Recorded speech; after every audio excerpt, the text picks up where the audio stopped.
อยู่ตะแลงนะก็ซ้อนนี่แชมเปี้ยนในแทงยังแบตอะโกซ้อนกระโดดเอา Happy Bet ต่อ Main Bet นะเนาะนาวก็ซ้อนนี่แชมเปี้ยนในเพแทงยังเอา Happy Bet นั่นเนาะนั่นแต่ถ้าลังซะก็ซ้อนไว้บกลองเนาะ Happy Bet นาวทำไมเนี่ยอากูงี้กริยาเนาะเวยเนาะอัตะแค่นั้นเลินมา Main Bet นั่น Happy Bet เนาะเอาบาแค่งาตั้งแต่subject มินถือจุดแต่ Happy Bet เลินบาตั้งแต่เลินบาได้ Main Bet นะจ๊ะเนาะว่าสิอยู่มินเลินนั่นแหละเนาะ Happy Bet เนาะเอา lead meal อากูงี้กริยาเนาะอากูงี้กริยาเอา lead meal เนาะอากูงี้กริยา lead meal เนาะทำไมเนี่ยนัมเบอร์ติดเนาะทำไมเนี่ยนัมเบอร์ติดเนาะ bet to be เนาะ bet to be ตั้งแต่นัมเบอร์นี้ทำไม bet to do ตั้งแต่นัมเบอร์3เนาะ bet to have ตั้งแต่นัมเบอร์ลีดเนาะโมเดล bet เนาะ bet to be bet to do bet to have ตั้งแต่โมเดล bet ว่าสิเนาะว่าสิเนาะ lead meal เนาะถ้า happy bet เนาะว่าสิอยู่เนาะอีหลอนนี่ซ้อนสิแบบต่างหากนะว่าสิอยู่เนาะอันกูเลยไปทำไมอธิกากริยาแก้ไปแค่เนาะอันกูงี้ไปแก้ไปแค่นะมาบางเฮบา happy bet กระโดดกูงี้กริยาเนาะกูงี้กริยา lead meal อยู่เนาะอัตะแค่เนาะเลินบ่แต่meal เนาะกันเลินได้ bet กระโดดงัด bet แต่โฟมกาวดังงัดมิวเนาะงัดมิวกูเนาะอีเลินบ่แต่โฟมเนาะว่าสิอยู่แต่แค่เนาะอีเลินบ่เมงแบตงัดโฟมเนาะงัดโฟมกูเนาะทำไมอีเลินเนาะซ้อนนี้ดอกแน่ทั้งเนาะ bet to be แต่แค่เนาะอีเลินทำไมเนาะ bet ing เนาะbet to be แต่แค่เนาะอีเลิน bet ing ทั้งแต่เว้ยเนาะอีเลินทั้ง adjective เนาะ adjective we bet to be แต่แค่เนาะอีหลัน bet ing ตอมกะมาเนาะอีหลัน bet ing ตอม adjective อยู่นี่ฟองเนาะอ่านบ้องละนะนั่นแหละ bet to do แต่แค่เนาะอีหลัน bet zero นั่นเนาะ bet zero ก็ได้ bet infinitive นั่นเนาะ bet to do แต่แค่เนาะอีหลัน bet zero ก็ได้ bet infinitive bet อยู่เนาะอาชีพเอาต้องbet อยู่เนาะlearn แต่ฟองเนาะ bet infinitive bet กาวดังงัดมิวนี่ bet infinitive bet zero ทั้งแต่ bet 1 bet 2 bet 3 bet ing นี่ว่าสิงัดฟองเนาะกูเนาะ bet to do แต่แค่เนาะอีหลัน bet zero ทั้งแต่ bet to be แต่แค่เนาะ learn bet ing นั่นเนาะทั้งแต่ bet to have แต่แค่เนาะ learn ทำไมเนี่ย learn bet 3นั่นเนาะ bet 3 bet กาวเอาดังงัดฟองกูเนาะ bet zero bet 1 bet 2 bet 3 bet ing กูเนาะ bet to have แต่แค่เนาะอีหลันบ่battery เนาะ battery นำมาว่าสิเนาะถ้ากูงี้กริยาขึ้นงานแล้วแต่เทคไปแรงเนาะนำบัดลีด model bet แต่แค่เนาะอีหลันบ่จ้าlearn เบิ่นจริง bet to do นั่นเนาะว่าสิแต่แค่เนาะlearn bet to do learn ว่าสิแต่แค่เนาะlearn เบิ่น bet to do bet zero กระโดด bet infinitive นั่นเนาะ bet infinitive now you know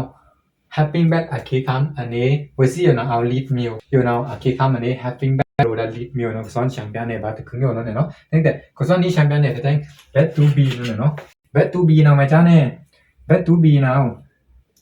bet zero bet 1 bet 2 bet 3 bet ing ว่าสิเนาะเอางัด meal นี่ว่าสิเนาะเอางัดฟงนี่งัดฟงเนาะมาจ้าเนี่ยนำ bet zero เนาะ bet zero อะไรนี่บ่ตั้งแต่ bet 1ตั้งแต่ bet 2 bet 3ตั้งแต่ bet ing นั่นเนาะ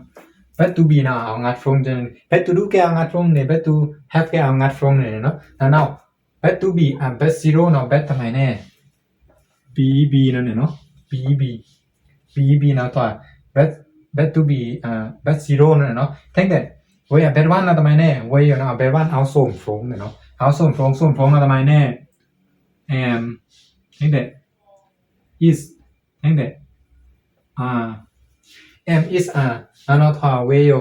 bet 1นั่นเนาะ bet to be bet 1เนาะเอาส่งฟงเนาะ am is เนาะ bet 1 am is อยู่วังสูงมั้ยจ้าเนี่ย am เนาะวังสูงต้อง I แต่เนาะ I amเนี่ยเอาปิกสร้างมุกสอนไปด้านนี้นะวันนี้ I am นะจ้าเนาะวังสูงอยู่ตรงI แต่ฟงเนาะ am นะทั้งแต่ is เนาะมั้ยจ้าเนี่ย is เนาะวังสูงตรงอาชิซาเนาะ subject อาชิซานั่นเนาะอาชิซาเนาะมั้ยจ้าอุปมา he is she is พง is พงมื้อนี้นะจ้าเนาะวังสูงอยู่ตรงI at is เนาะทั้งแต่ r เนาะวังสูงมั้ยจ้าเนี่ยวังสูงตรงนั่นเนาะ subject เนาะซ้อนกับแต้มคาราชิตามเนาะจ้าเนาะวังสูงอีตรง subject อาชิตั้งแต่วังสูงอีตรง subject เนาะเนาะอีหลันบ่ subject แต่แค่อุปมา we are เนาะ we are นั่นแหละwe are นั่นแหละ they are นั่นแหละ you are ของนะจ้าเนาะมื้อนี้เนาะวังสูงอีตรง er นั่นเนาะทั้งแต่ I at is เนาะวังสูงอีตรง is he is he is ตั้งแต่ she is นะจ้าเนาะมื้อนี้ subject อาชีสานะวังสูงอีตอม I at is ทั้งแต่ am นะวังสูงตะฟงนึม I เนาะ I ตะแคนนั่นไป am นั่นมันนี่ I am ผมมา I'm riding ขวยเอาเต็มทางนะจ๊ะมันนี่นะจ๊ะแต่เนาะทั้งแต่ bet to เนาะมั้ยจ๊ะ bb ผมแต่ bet to be bet to เนาะทำไมเนี่ยเอานี่ฟงนี่เว้ยเนาะเอาอาชีต้องอ่านนี่เว้ยเอาก็เอาเว้ยเนาะเอาข้อนี่ฟงน่ะเนาะ w a s what เนาะเนาะอาชีเนาะวังสูงอีตอมอาชีอุปมา I was he was she was ทั้งแต่I was she was he was is what ผมนะจ๊ะนะเว้ยเนาะอาทิก็คือเลยตัวแรกนะเว้ยอาทิผมนะจ๊ะนะวังสูงอีตอม was ทั้งแต่ number need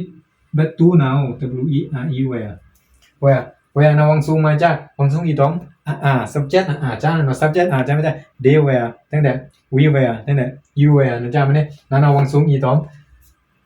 subject ทั้งแต่ bet to bet 0 now bb bet 1 now am is ทั้งแต่ bet 2 now was where ว่าสิbet 1 เชนะวังแควมันจะเนี่ยวังฟ้า but subject เชเดส่งตาม it subject เดส่งตาม er ทั้งแต่พอเริ่ม subject นั้นเริ่มนำ I เดส่งมาตาม am มั้ยนี่ทั้งแต่ bet 2 now เบิ่นนั่นนี่ติ๊กกระปาเลยกระทอนเลยนะติ๊กผมจะนอนแล้ววังสูงอีตอมwas what now อาชีอุมา subject อาชี I was the he was the she was นะจ๊ะมันนี่ทั้งแต่เวลานะวังสูงอีตอมbut to เวลานะวังสูงอีตอมทำไม subject มันนะ they are we are พวกนั้นthey were ทั้งแต่we were ทั้งแต่ you were นะจ๊ะมันนี่วังสูงอีตอมมาจ้ะทั้งแต่ battery นะทำไมเนี่ย b e e n being เนาะ being b am is ทั้งแต่ was were ทั้งแต่ being ทั้งแต่ ban ing นะทำไมเนี่ย b e i n g being b ทั้งแต่ am is ทั้งแต่ was were ทั้งแต่ b and being b and g being we see you now bet to be คือเอางัดมิวก็ค่อยทันนะเนาะ bet 0 bet 1 bet 2 bet 3 bet ing we see you งัดมิว now you know bet to be now bet to be bet 0 now bb ทั้งแต่ you know am is ทอบันนี้ subject เชเต็มทั้งแต่ bet 2 นั่นทอบันนี้ subject เชเต็ม bet 3 now ตะฟงนึง bet ing now ตะฟงนึงเนาะ now bet to be เคคำ we see ตะแค่เนาะอีหลอน bet ing ทั้งแต่ adjective อุปมาเนี่ยก็สอนเพลเนี่ยตอมก็สอนเต็มลีกเนาะสอนเต็มลีกเนาะมันจะเนี่ย I am นี่ I ตะแค่เนาะ I is I are เอาI am ตะฟงนึง I am มันได้เนี่ย w r i t i n g writing I'm writing ก็สอนเต็มลีกเนาะมันจะ I am ก็รู้นะ bet to be มันนี่ bet to be ก็ now for having bet ก็รู้นะ bet to be ตะแค่เนาะ learn bet ing มันนี่แต่มา writing นะทีใน writing นะตอนนั้นชื่อก็สอนเต็มลีกเนาะสอนเต็มลีกตอน I'm writing ก็สอนเต็มลีกเนาะ now เคคำอันนี้ก็สอนช่างแบบเนี่ยไปว่า bet to be ตะคือเนาะ bet to be ตะแค่เนาะ learn bet ing ต้อง adjective เนาะadjective เนาะแม่ก็สอนช่างแบบเนี่ยไปแทง adjective เนาะถูกมั้ยจ้าพวกนั้นเนาะโยอะไรเนาะก็สอนช่างแบบเนี่ยไปว่า bet to be เคคำอันนี้ bet to be ก็รู้ได้ having bet เนาะทั้งแต่ไว้ตะแค่เลยนะ bet ing เนาะก็สอนช่างแบบเนี่ยว่าตะคือเนาะnow คือก็สอนช่างแบบเนี่ยไปว่า bet to be ตะแค่เลยนะ bet ing เนาะ bet ing เนาะbet to be เนาะทำไมถ้า having bet ก็ bet to be เนาะเอางัดมิวก็เนาะ bet 0 bet 1 bet 2 bet 3 bet ing เนาะถ้า bb เนาะถ้า bet 0ตั้งแต่ am is เนาะถ้า bet 1ตั้งแต่ was were เนาะถ้า bet 2ตั้งแต่ bet 3 เนาะ be and being ตั้งแต่ ing being เนาะถ้า bet ing เนาะnow ไว้สิตะแค่เนาะอีหลังต้อง bet ing เนาะทั้งแต่สอนอุปมาเนี่ยเนาะสอนช่างแบบเนี่ยต้อง I am writing มันนี่ I เนาะสมมุติว่าต้องทำไมI เนาะตะแค่เนาะแล้วว่าต้อง am เนาะ am เนาะแล้ว I ตะฟงเนาะ I is I are เอาพูดแต่ I เนาะแล้วว่า am เนาะทั้งแต่อยู่ก็นะมินเต็มเด้อปากคูเนาะสวยทาปากคูเนาะเต็มลิกมินปลองเลยเนาะแต่เฮ้ย I กล้ามเนาะนี่ปลองเลยว่า he มันนี่ปลองเลยว่า he ทั้งแต่นี่ปลองเลยว่า he ทั้งแต่ he now อาชีมันนี่now สอบไปแล้วต้อง it นั่นแหละ he is riding นั่นแหละเวยเนาะเต็มลิกนะจ๊ะเนี่ยเนาะ now ก็สอนช่างแบบเนี่ยคือว่า bet to be เคคำอันนี้ตะแค่กลอนนะ bet ing เนาะ now we see เนาะถ้า helping bet เนาะ we see ตะแค่เนาะเริ่มแล้วต้อง bet ing เนาะก็สอนช่างแบบเนี่ยคือว่า bet to be ตะคิงอยู่แล้วก็สอนช่างแบบเนี่ยไปได้ยัง bet to